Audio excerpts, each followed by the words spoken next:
terraferma oggi per lo sciopero di 24 ore del trasporto pubblico locale che ha registrato un'adesione pari al 98%.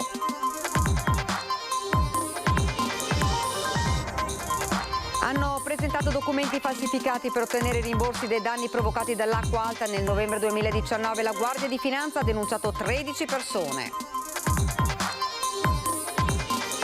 Ho visto con i miei occhi le difficoltà dei luoghi della giustizia veneziana che illustrerò a Roma, così il ministro di giustizia Marta Cartabia oggi a Venezia. Dopo il nuovo decreto che estende l'obbligo Green Pass a tutti i lavoratori, si è registrato un boom di prenotazioni nelle ULSS venete per la vaccinazione. Camorra a Bibione, gli agenti della DIA si fingevano turisti e in un anno sono riusciti a monitorare i movimenti spesso cruenti dei camorristi nei confronti degli ambulanti. Scrittrice Mestrina, con gravi problemi economici, si incatena con il collare dei cani davanti agli uffici dell'INPS per chiedere che fine abbia fatto la sua pensione. Il Venezia è pronto per il debutto di domenica allo stadio Penzo, che ora sfoggerà un nuovo look degno di una squadra calcistica di Serie A.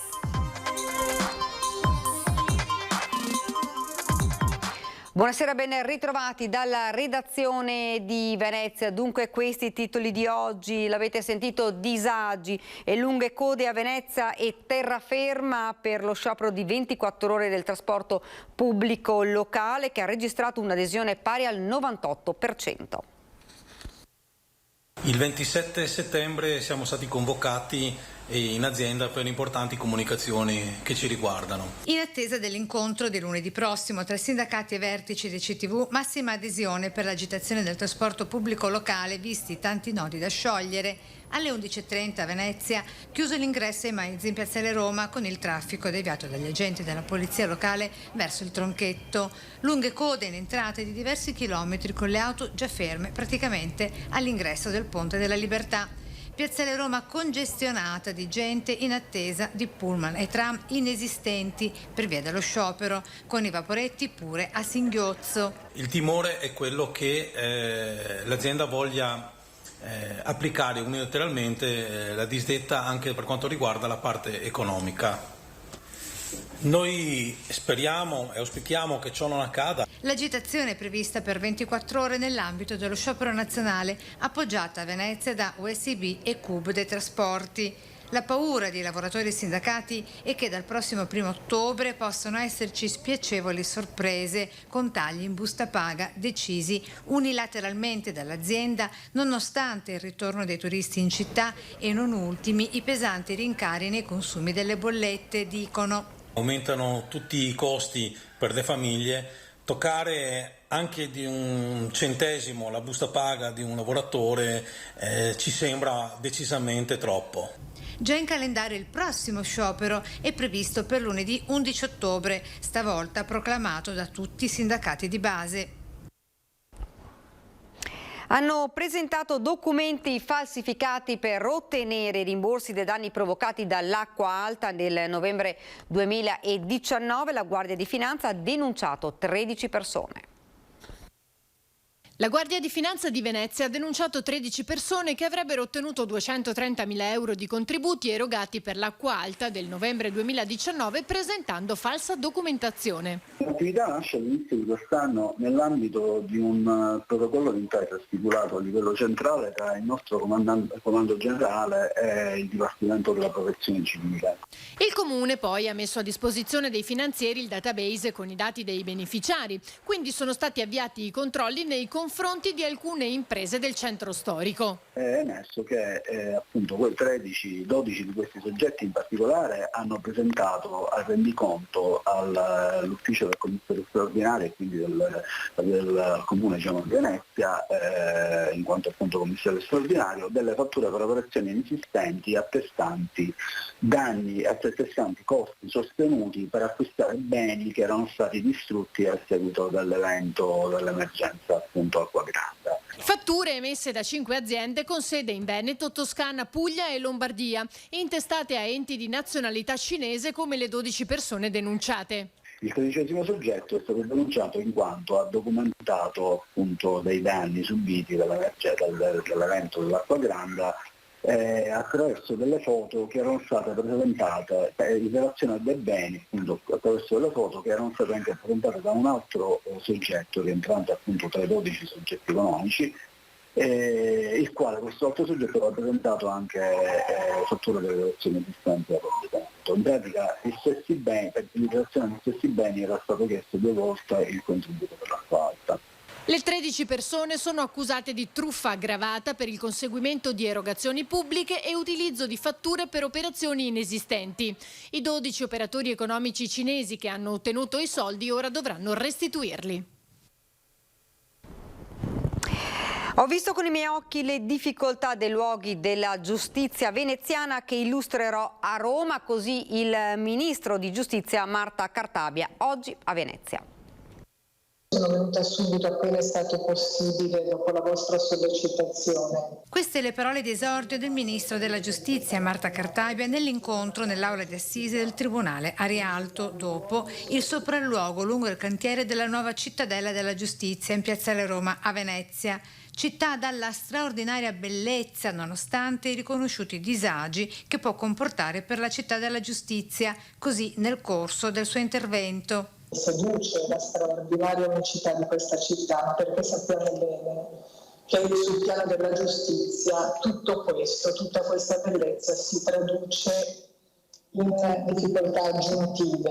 Nei miei occhi delle istantanee che porterò a Roma, ha poi aggiunto. Nel breve tragitto che abbiamo fatto insieme, il Presidente della Corte d'Appello mi ha consegnato un'immagine che mi porto a casa, la porterò al Ministero, perché l'immagine del motoscafo pieno di fascicoli, stracarico di fascicoli, le difficoltà di approdo, la difficoltà di trovare persino il personale adeguato che svolga questa funzione basilare, essenziale, ma fondamentale come il motoscafista, diciamo che non sarebbe emersa ai miei occhi in modo così vivido nella sua importanza se non con una visita di persona. Sul tavolo anche l'attualissima riforma della giustizia con le risorse finanziarie garantite dal governo per sgravare il lavoro dei giudici e accelerare i procedimenti.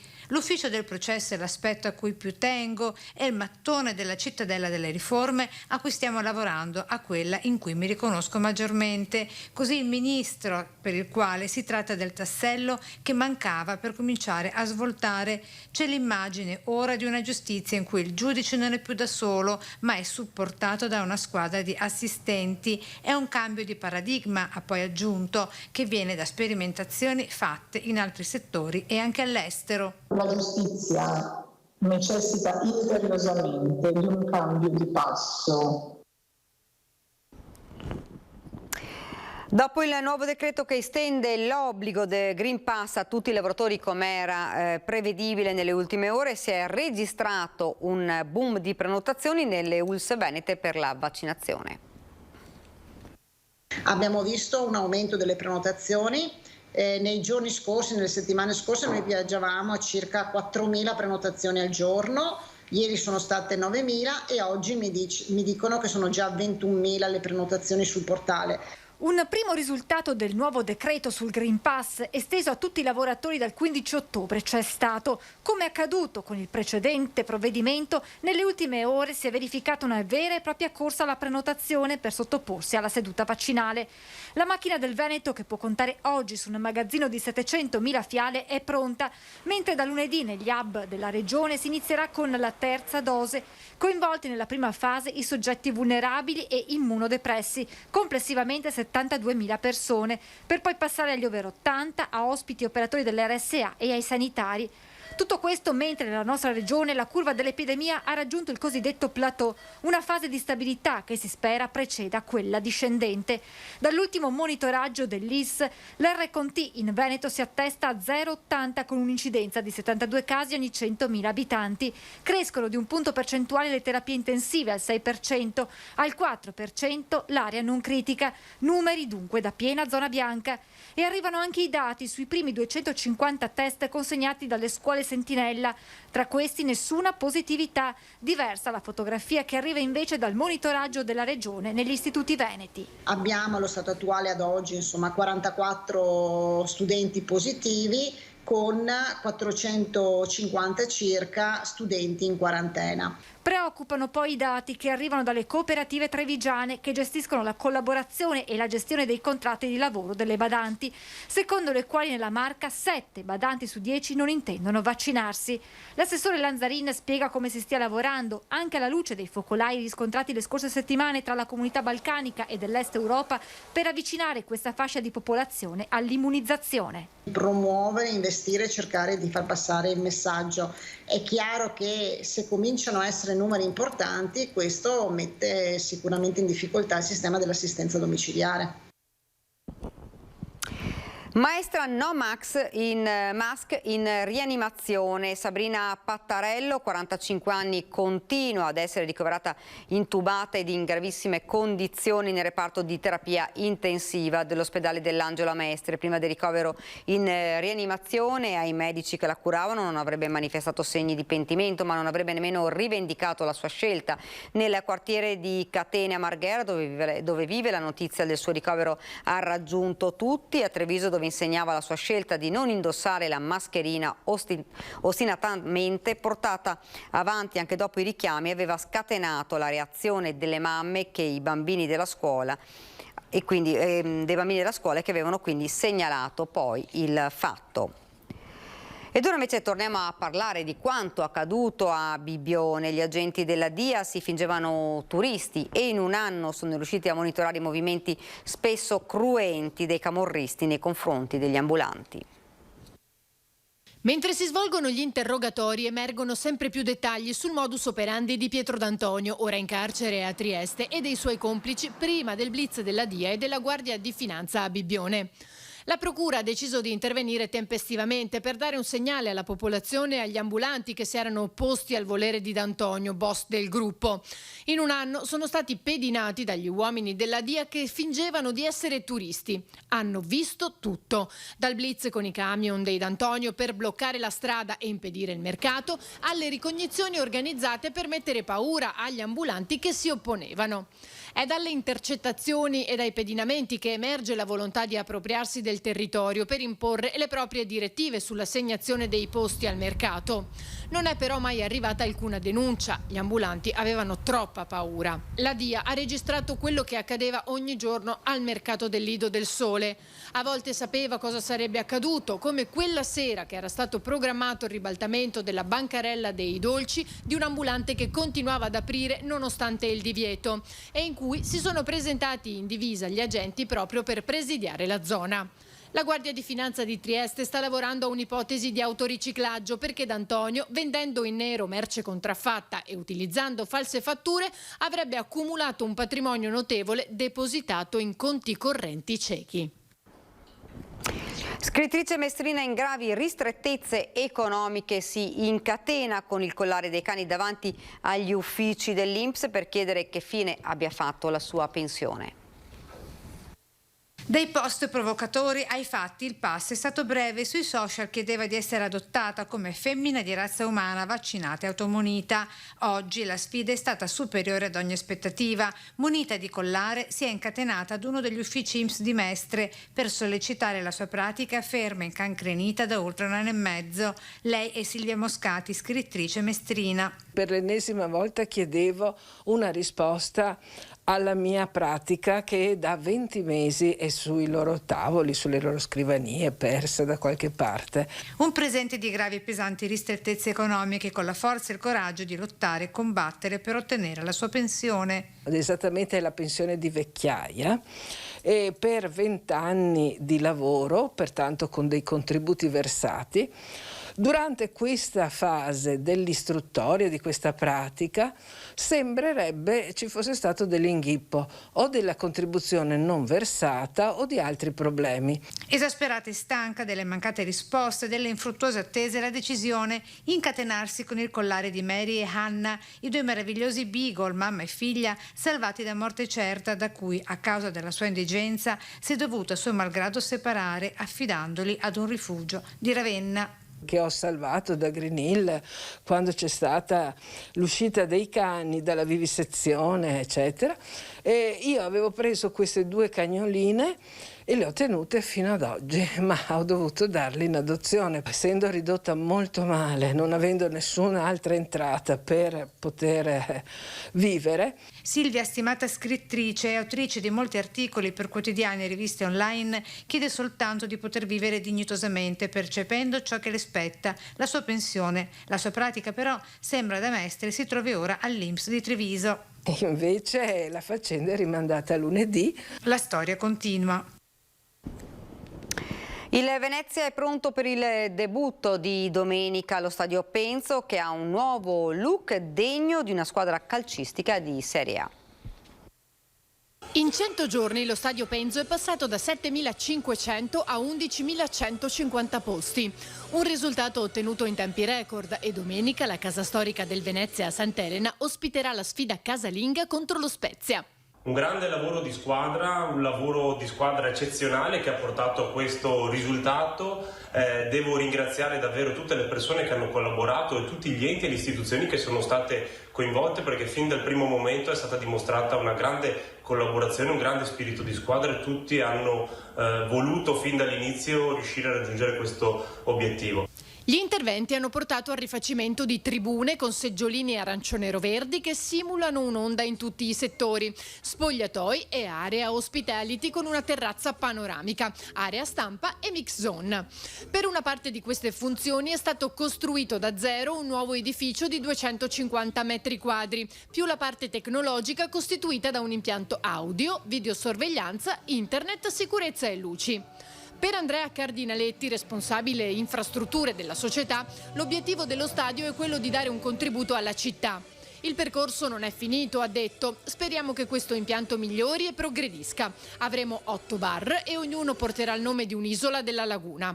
Gli arancio-nero-verdi potranno giocare in deroga come neopromossa e il prossimo anno, in caso di permanenza nella massima serie, dovranno raggiungere una capienza da 16.500 posti. Adesso speriamo che lo stadio ogni domenica sia pieno di gente, pieno di tifosi, che la passione torni a vivere dentro quello stadio e che insomma il Venezia faccia il miglior cammino possibile nel campionato di Serie A. Da Venezia è davvero tutto, fra pochi minuti il telegiornale di Treviso. Io vi lascio ovviamente alle nostre previsioni del tempo. Grazie davvero per averci seguito e buona serata.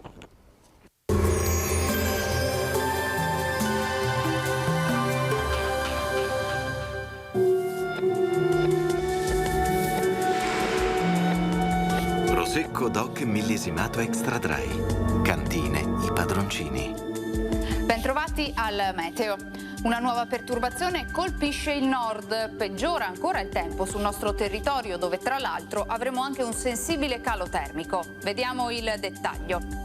Sul Veneto la grafica di sabato 18 settembre evidenzia una situazione incerta, tempo variabile con nuvolamenti irregolari alternati a schiarite soprattutto in mattinata. Aumento della probabilità di piogge nel corso del pomeriggio sulle zone montane e sulla pianura più interna, via via in serata un po' su tutta la regione. Temperature in diminuzione, minime tra 15 e 18 gradi, massime tra i 21 e i 26 gradi. Ci spostiamo ora sul Friuli Venezia Giulia. Molte nubi con qualche parentesi soleggiata, cielo via via più coperto con qualche temporale in serata. Temperature minime tra 15 e 18 gradi, massime sui 25 gradi. Infine diamo uno sguardo alla situazione del Trentino Alto Adige. Inizialmente qualche spiraglio di sole, a seguire più nuvoloso e saranno possibili anche dei piovaschi. Temperature minime intorno ai 16 gradi, massime sui 25-26 gradi. Dal meteo di Antena 3 è tutto, grazie per l'attenzione e arrivederci al prossimo aggiornamento.